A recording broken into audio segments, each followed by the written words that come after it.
Creo que es importante para nosotros entender cómo la palabra de Dios ve la cultura, cómo la palabra de Dios ve lo que nosotros llamamos cultura, cómo la palabra de Dios llama el mundo. Así que para empezar esto, quiero que vayáis a Primera de Juan capítulo 2, Primera de Juan capítulo 2, y os voy a llevar hacia algunos pasajes críticos que nos darán perspectiva en este aspecto. Primera de John, capítulo 2, es una porción muy familiar para muchos de vosotros, es los versículos del 15 al 17.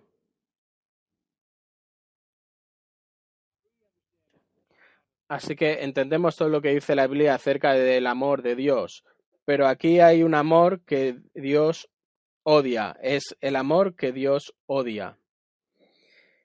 En esta epístola de Primera de Juan hemos leído mucho acerca del amor de Dios y Dios ama de una manera perfecta, y también en el versículo 4-7, amados, amémonos unos a otros porque el amor de Dios y todo el que ama es nacido de Dios y conoce a Dios. El que no ama no conoce a Dios porque Dios es amor. Versículo 11, amados, si Dios así nos amó, también vosotros debemos amarnos unos a otros. Versículo 16, y nosotros hemos llegado a conocer y hemos creído el amor que Dios tiene para nosotros. Dios es amor, y el que permanece en amor permanece en Dios y Dios permanece en él. Así que el amor, como todos sabemos, es crítico y es un tema no solo en la Primera de Juan, sino que también en toda la Escritura.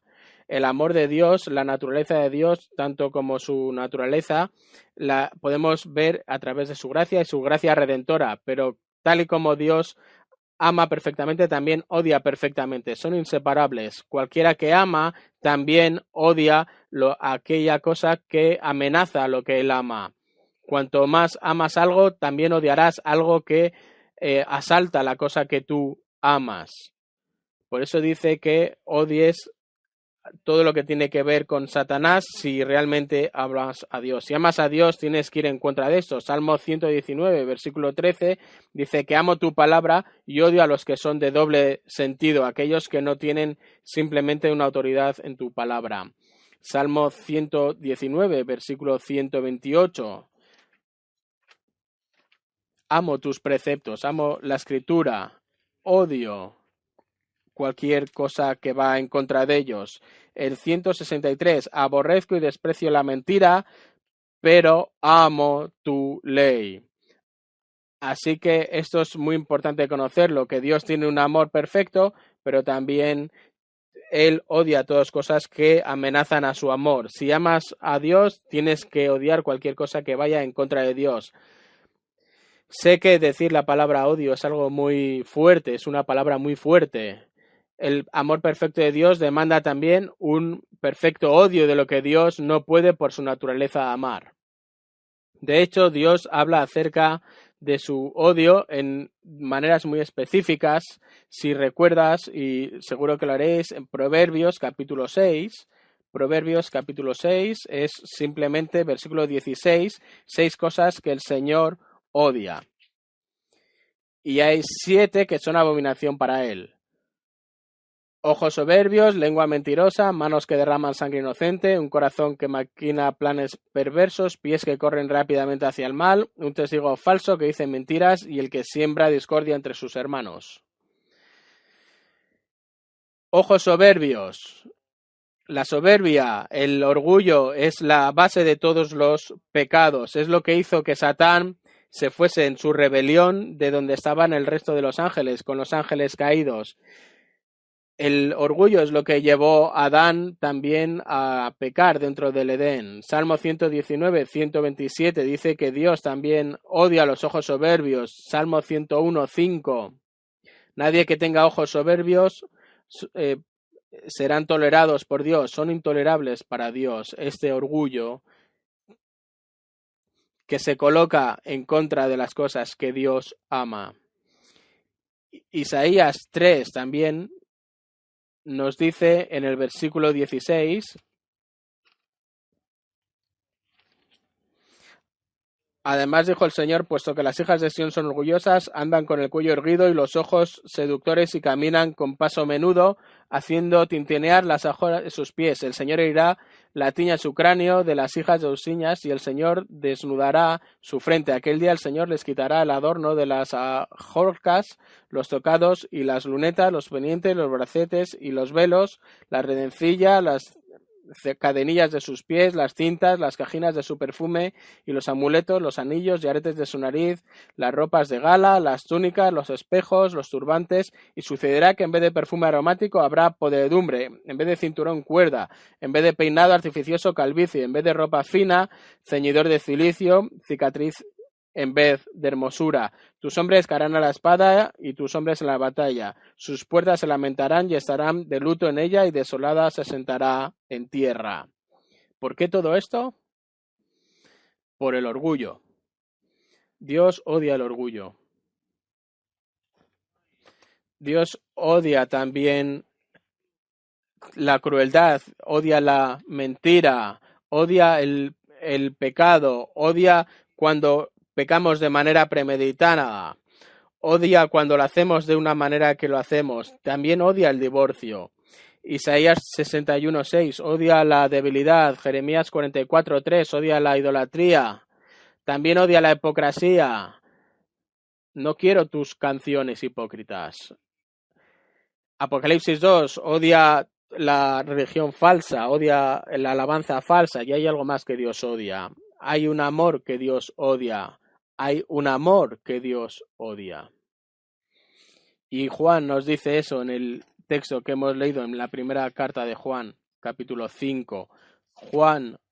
Dios odia el amor al mundo, odia el amor del mundo, odia cuando alguien ama al mundo. Y esto, de hecho, es un texto moral en primera de Juan. Hay otros que son doctrinales acerca de la salvación, hay otros que son doctrinales acerca de la visión del pecado, que están sobre todo en el Evangelio de Juan, y hay otros textos doctrinales que tienen que ver con la cristología, cómo te sientes con el pecado, son marcas también de una salvación.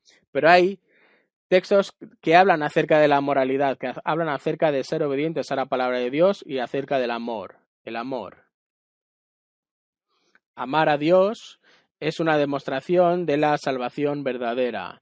Se corresponde también a odiar al mundo. Es la otra cara de la moneda, es la otra cara de esta demostración. Un verdadero cristiano entiende el pecado correctamente y que entiende a Cristo correctamente, obedece al Dios que se ha revelado a través de su palabra y ama de la manera en la que Dios ha dicho que debemos amar.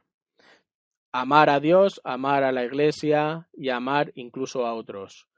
Pero no puede nunca amar al mundo. Primera de Juan 2, 15 al 17 es esencialmente lo que dice. Vamos otra vez a esto. Hay dos veces que la palabra word aparece como cosmos. Es una antonimia al caos. Caos, todos lo entendemos, caos. Y cosmos tiene que ver con orden.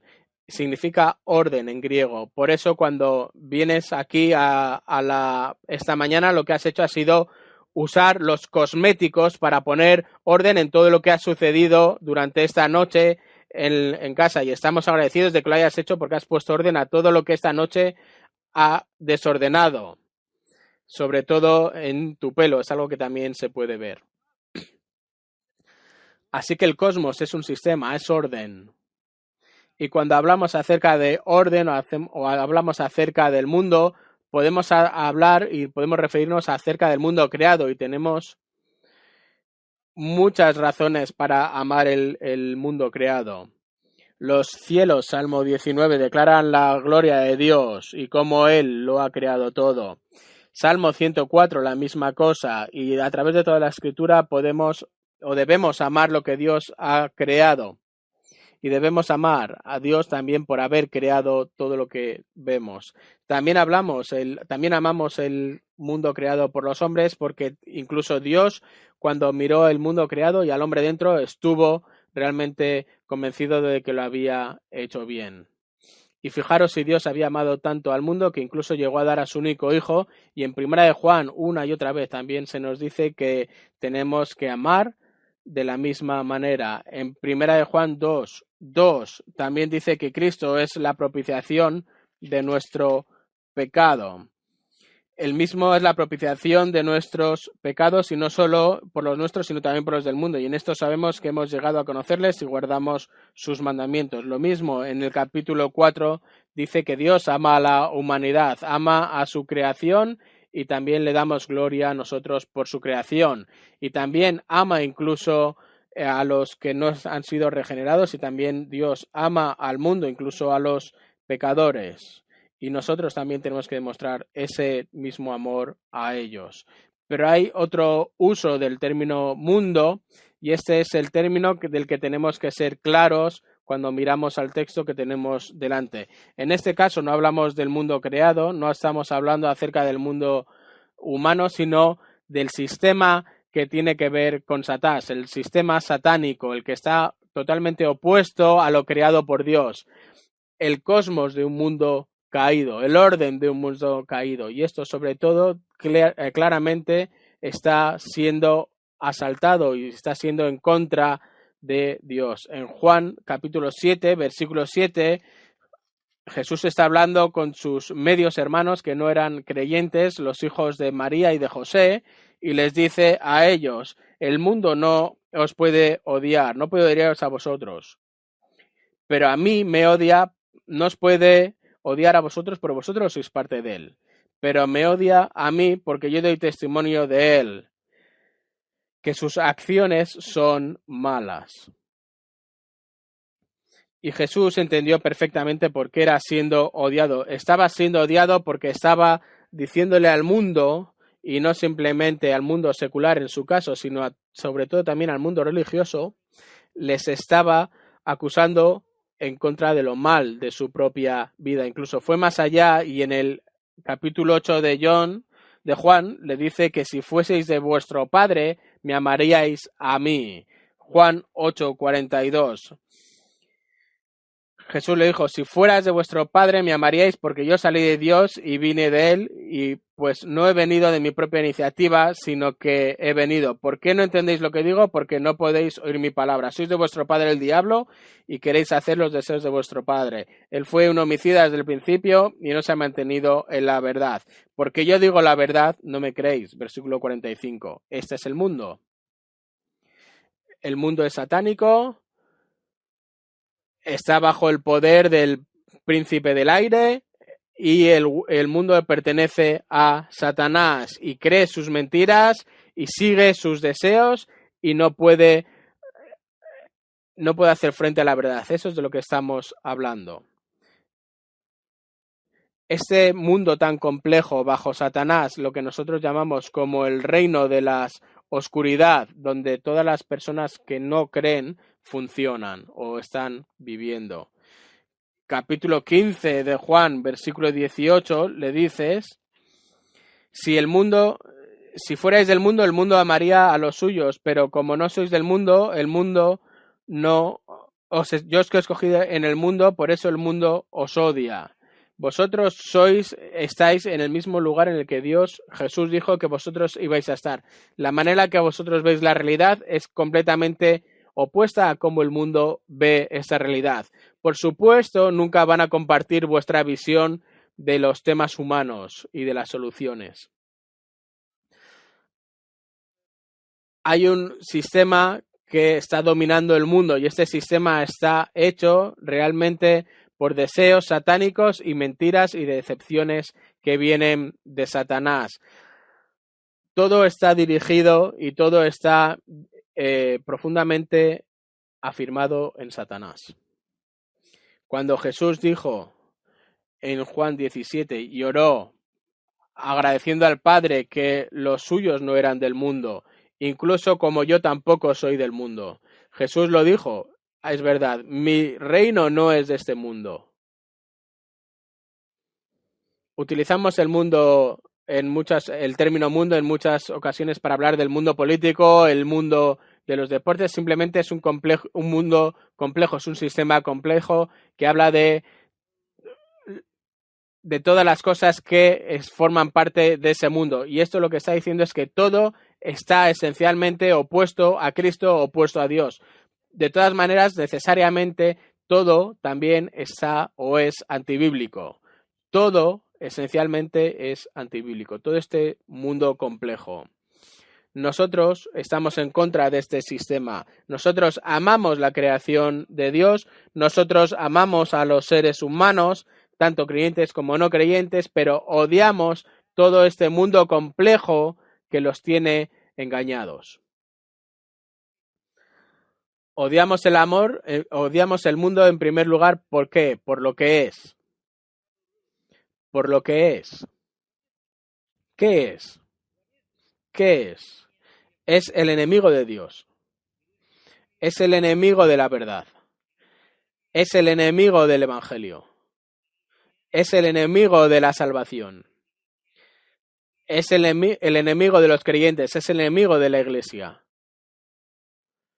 Es algo bastante serio. Lo odiamos. Porque por esta razón que hemos dicho hasta ahora. Primera de Juan 3:5 dice: y vosotros sabéis que él manifestó a fin de quitar los pecados, y en él no hay pecado. Todo el que permanece en él no hay pecado. Todo el que permanece en él no peca, todo el que peca ni le ha visto ni le ha conocido. Entonces nosotros no podemos esperar que cualquiera en el mundo venga realmente con un entendimiento correcto de la realidad espiritual y de la necesidad espiritual de la persona. Satanás es el príncipe de este mundo, Juan 12:31. Incluso también hay espíritus malignos que están en este mundo. Nuestra batalla es contra aquellos seres espirituales que están engañando a todas estas personas. Efesios 2:2. Y de hecho Jesús en Lucas 16 llama a los no creyentes hijos del mundo. Juan 8 habla de hijos de Satanás, y en Lucas 12:16 los habla de hijos de este mundo, los llama hijos de este mundo. Así que hay otra definición de esto, desde una definición de una perspectiva cristiana. 2 Corintios capítulo 10, 2 Corintios capítulo 10, vamos a ver cómo la Escritura ve la cultura o el mundo, tal y como la propia palabra lo llama. Capítulo 10, versículo 3, segunda carta de Corintios, dice: aunque andamos en la carne, no luchamos según la carne. Lo que significa es que somos humanos, no está hablando acerca de carne como algo pecador, como lo hace en Gálatas 5, sino que simplemente está diciendo que somos humanos. Y este es Pablo que está diciendo que somos carne, somos humanos. Somos humanos. Pero no trabajamos según la carne. No peleamos la batalla con armas humanas. Eso sería algo inefectivo. Somos humanos, pero no podemos pelear la batalla con armas humanas. Así que aquí lo que hacemos es eliminar todas las diagnosis y todas las soluciones humanas y toda la metodología humana y todas las estrategias humanas. Porque esta batalla está mucho más allá de donde puede llegar el hombre con las armas humanas. Versículo 4. Estamos en una batalla con un enemigo formidable, un enemigo muy antiguo que fue creado también cuando el mismo universo fue creado. Puedes llamarlo como es el rey de la caída y todas sus fuerzas que le acompañan. Son aquellos con los que nosotros peleamos. Ellos son aquellos que son esencialmente los arquitectos de este sistema corrupto. No podemos pelear contra ellos con armas humanas. Versículo 4, porque las armas de nuestra contienda no son carnales, no son humanas. No valen para nada. Todas las técnicas, toda la metodología, todas las estrategias, todos los planes de lo que sería la iglesia moderna o de los líderes de hoy en día, como piensan que ellos pueden realmente vencer a todo el sistema simplemente con sus propias estrategias. Así que, ¿qué usamos? Dice, usamos sino poderosas en Dios para la destrucción de fortalezas. Segunda parte del versículo 4. Utilizamos armas poderosas en Dios para la destrucción de fortalezas. Estamos en una batalla espiritual. Tu batalla es una batalla espiritual, pero no la peleas simplemente persiguiendo a distintos espíritus.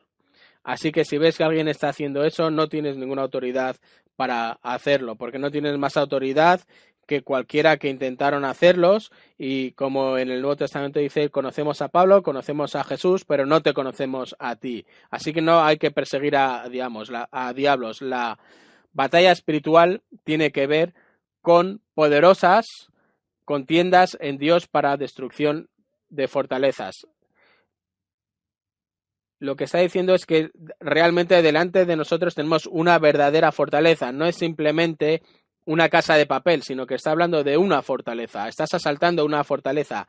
Es la misma palabra que se utiliza para prisión y es la misma palabra que se utiliza en griego para prisión, es decir, es un edificio de piedra que no puede ser conmovido, que puede ser un castillo, que puede ser una fortaleza o que puede ser incluso también una tumba. Así que tenemos que tirar estas fortalezas grandiosas abajo. ¿Qué son estas fortalezas? ¿Cómo se utilizan estas fortalezas? ¿Cuáles son estas analogías? El versículo siguiente explica esta analogía, destruyendo especulaciones y todo razonamiento altivo que se levanta contra el conocimiento de Dios.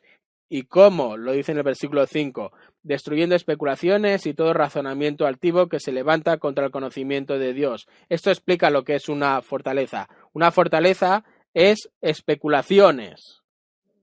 Y esto en griego significa idea, noción, una teoría, una religión, una filosofía, una psicología.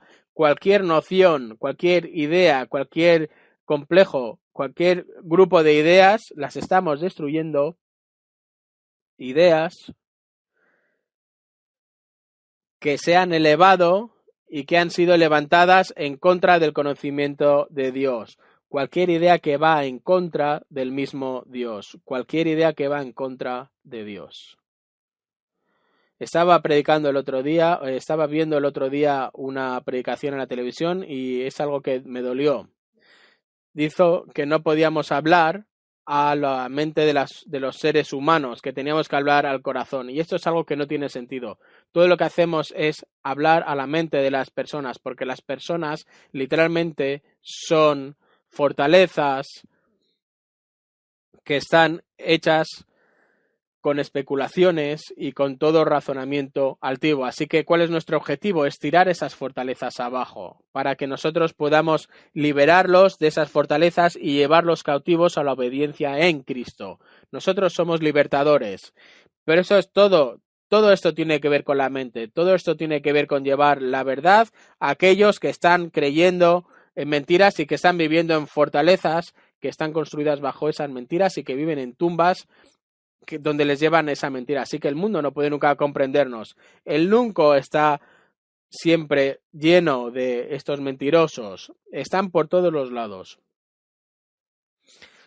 El mundo realmente está según dice Primera de Juan, está en la mano del Satanás. Y nosotros hemos sido elegidos, según Juan 17:6, fuera de este mundo. Así que nosotros estamos en este mundo, pero somos de fuera de este mundo, estamos en un sistema complejo y donde tenemos que tirar abajo esas fortalezas. ¿Cómo tiramos abajo esas fortalezas? Pues las fortalezas están siendo o son compuestas por ideas o por conjuntos de ideas que se han levantado en contra del conocimiento de Dios. Toda idea que va en contra de Dios es una mentira. Y aquí están. La verdad. ¿Cuál es nuestra arma? Solo hay una arma. ¿Cuál es? La espada de la verdad, que es la palabra de Dios. Estamos en una batalla. No debes esperar que el mundo, que el sistema del mundo, la complejidad de este mundo, el que está bajo el poder de Satanás, te acepte. Primera de Juan 3:13, no te sorprendas si el mundo te odia. No te sorprendas. ¿Por qué te vas a sorprender? ¿Qué más puedes esperar? Capítulo 4, versículo 5. Ellos son del mundo, por eso hablan de parte del mundo y el mundo los oyes. Nosotros somos de Dios, versículo 6. ¿Veis la diferencia? Nosotros somos totalmente distintos al mundo. Y por cierto, las buenas noticias, capítulo 5, versículo 4, todo el que es nacido de Dios vence al mundo. Todo el que es nacido de Dios vence al mundo. Y esta es la victoria que ha vencido al mundo, nuestra fe. ¿Y quién es el que vence al mundo sino el que cree que Jesús es el Hijo de Dios? Versículo 5. ¿A qué mundo venciste tú cuando fuiste creyente? Al mundo de Satanás, al mundo del engaño. El mundo que ha sido dominado por aquellos de acuerdo a la carne. Aquellos sistemas complejos, aquellos puntos de vista hostiles a Dios, hostiles a su palabra, hostiles a la justicia, hostiles a la virtud. Aquellos que están basados en el propio placer personal, aquellos que están basados también en el orgullo, es algo que va en contra del sistema del amor. Todo el sistema está en contra de Dios. Ideas que van en contra del conocimiento de Dios. Así que por eso nosotros odiamos al mundo por lo que el mundo es en sí mismo. Nuestro amor a la verdad, nuestro amor por la verdad escrita y encarnada en Cristo, nuestro amor por la palabra, nuestro amor por la palabra no puede tolerar a nuestro rival. No le damos ningún lugar a nuestro rival, no le damos ningún lugar al error, no le damos ningún lugar al engaño. No vivimos en el mundo por lo que es el mundo. Y en segundo lugar, no amamos el mundo por quiénes somos nosotros. En segundo lugar, no amamos al mundo por quiénes somos nosotros. Vamos al capítulo 2 otra vez. No ames al amor ni las cosas del mundo, porque cualquiera que ama al mundo, el amor del Padre no está en él. Es decir, si estás en él, si eres un hijo del Padre, entonces es inconsistente con tu naturaleza amar al mundo. Si lo haces y amas al mundo, entonces el amor del Padre no está en ti. No puedes ser un creyente y amar este sistema. No estarás en la familia de Dios si amas a cualquier persona más que a la familia de Dios, si amas cualquier actividad más que obedecer a Dios, si amas más a otras personas que a la propia familia de Dios. No puedes amar a Dios si realmente buscas el bien del mundo por encima del bien de Dios. Esto es lo que somos. Antes de este pasaje, si nos vamos al versículo 12, dice, os escribo a vosotros, hijos, capítulo 2, porque vuestros pecados han sido perdonados por su nombre. Os escribo a vosotros, padres, porque conocéis que ha sido desde el principio. Os escribo a vosotros, jóvenes, porque habéis vencido al maligno. Os he escrito a vosotros, niños, porque conocéis al Padre. Os he escrito a vosotros, padres, porque conocéis al que ha sido desde el principio. Os he escrito a vosotros, jóvenes, porque sois fuertes y las palabras de Dios permanecen en vosotros y habéis vencido al maligno. Esto es uno de los pasajes más definitivos en toda la Escritura en cuanto tiene que ver con el crecimiento del hombre. Todos somos hijos de Dios. Esta palabra inicial simplemente dice hijo como categoría de ser, como nosotros somos siempre hijos de nuestros padres independientemente de nuestra edad. Es lo mismo que nos dice en el versículo 12. Después lo que hace es dividirlo en tres categorías: padres, jóvenes y también niños. Y lo que está haciendo Juan es hablar de tres estadios distintos de crecimiento espiritual. Habla de niños, habla de babies, habla de bebés. Dice, os he escrito a vosotros, hijos, porque vosotros habéis sido perdonados por su nombre. Os he escrito a vosotros porque no sabes mucho, no sabes mucha teología, pero sabes que tus pecados han sido perdonados y puedes tener un testimonio básico y desde aquí es donde empiezas a desarrollar tu vida. No te quieres quedar aquí, sino que realmente quieres ser un hombre joven, aquel que ha vencido al mundo. ¿Cómo vence al mundo? ¿Cómo vence al mundo? Versículo 14. Escrito a vosotros, jóvenes, porque sois fuertes. ¿Y cómo sois fuertes? y la palabra de Dios permanece en vosotros y habéis vencido al maligno. Este es el segundo nivel. Conoces la verdad. Has vencido al maligno porque sus deseos siempre son corruptos y son mentiras. Y una vez que conoces la verdad, has vencido al maligno y vences también la verdad. Sin embargo, los bebés espirituales, Pablo dice que pueden ser llevados arriba y abajo por cada viento de doctrina, así que deja de ser un niño. Sin embargo, los jóvenes están afirmados en la verdad y ellos están afirmados en la Biblia y por ese motivo ya nunca son víctimas de Satanás, aquel que es un ángel de mentira y aquel que vive en mentira y en engaño. Tú has vencido esto, pero esto no es el final de tu vida espiritual. Os he escrito a vosotros, padres, porque conocéis al que ha sido desde el principio. ¿Qué significa esto? Versículo 13. No simplemente conoces la teología, sino que conoces al Dios que está detrás de la teología. Está hablando a personas espiritualmente maduras. Si estás en la familia de Dios y tienes tus pecados perdonados, tú conoces al Padre. Conoces y estás creciendo en gracia y en el conocimiento de Dios hasta el punto de ser fuerte en la palabra de Dios y pasas de ser un joven al que vence al maligno y llegas al estadio en el que estamos ahora cuando eres un padre porque conoces al que ha sido desde el principio y sabes al que está siendo el autor de toda la teología en la que te apoyas. No amamos al mundo por lo que es y tampoco amamos al mundo por quién somos nosotros. En tercer lugar, por lo que el mundo hace. No amamos al mundo por lo que hace. ¿Qué hace el mundo? Bueno, todo lo que está en el mundo, los deseos de la carne, dice que son orgullo. Todo lo que está en el mundo no es del Padre. Todo lo que está en el mundo no es del Padre. Es del mundo. ¿Y qué es? Los deseos de la carne, los deseos del ojo, el orgullo, todas estas cosas. Estas son las cosas que caracterizan la sensualidad, el egoísmo, el ego. Y estos son virtudes hoy en día en nuestra cultura. Pues estas son las cosas que caracterizan al mundo. Esto es lo que realmente es. Hay una cuarta cosa que quiero daros.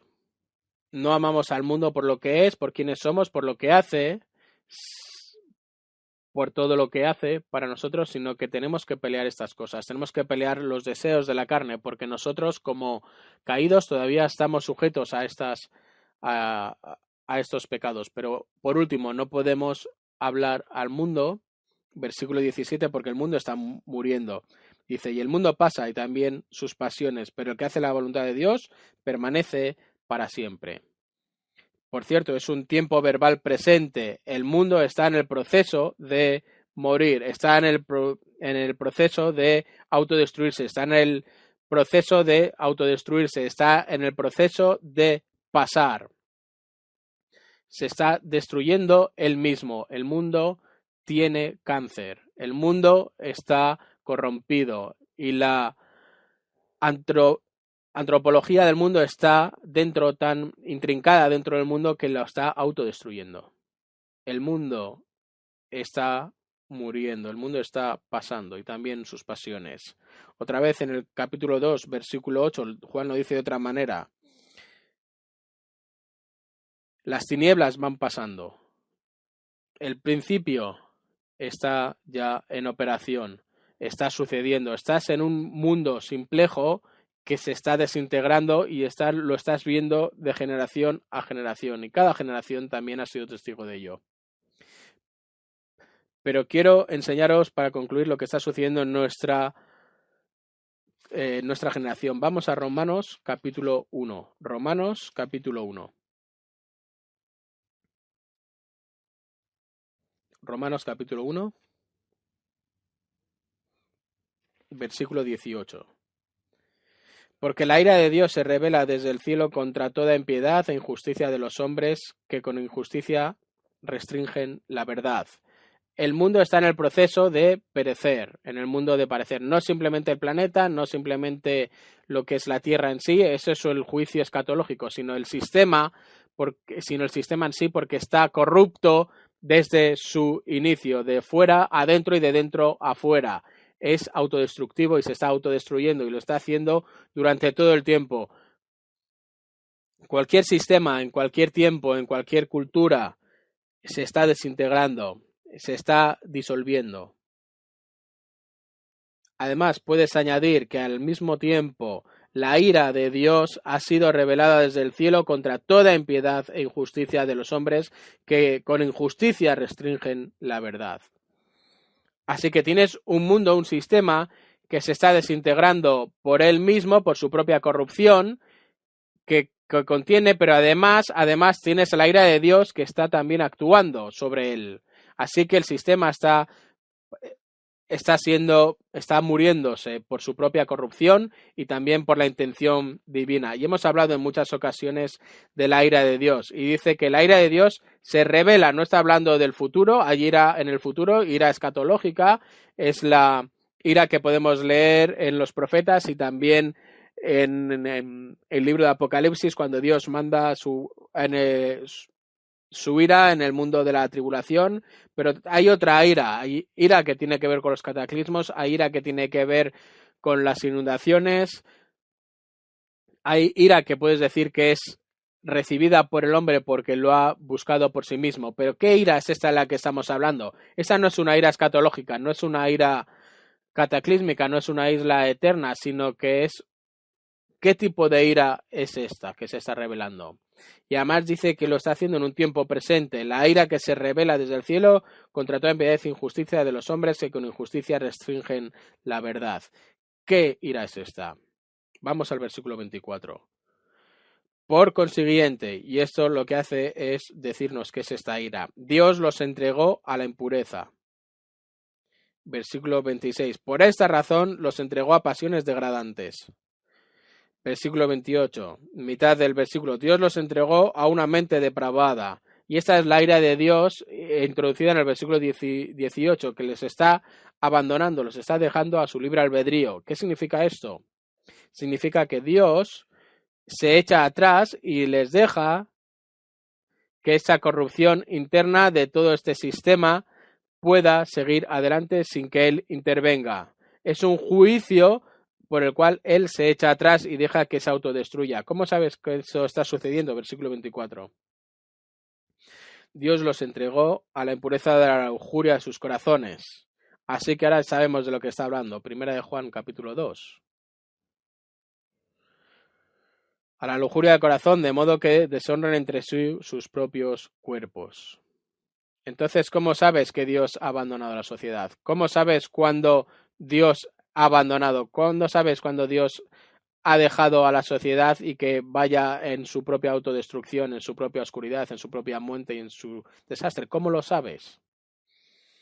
Será una sociedad que esté dirigida por la inmoralidad sexual. Dios los entregó a la impureza, a la lujuria de sus corazones, a la impureza. ¿Es algo que os suena conocido? América ha estado ahí durante los últimos 40 años. La gente dice, podemos sentir la ira de Dios. Algunas veces en el futuro dice, no, realmente estás viviendo en la ira de Dios ahora mismo. Porque es una cultura en la que se ha dado a la impureza sexual. Mira el siguiente paso, versículo 26.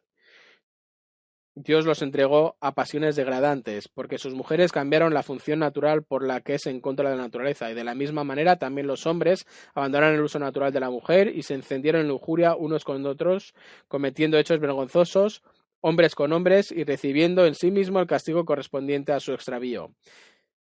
Y eso es el SIDA y cualquier otro tipo de enfermedad venérea. ¿Qué es esto? ¿De qué está hablando?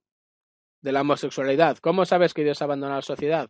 ¿Cómo sabes cuando Dios ha quitado todo?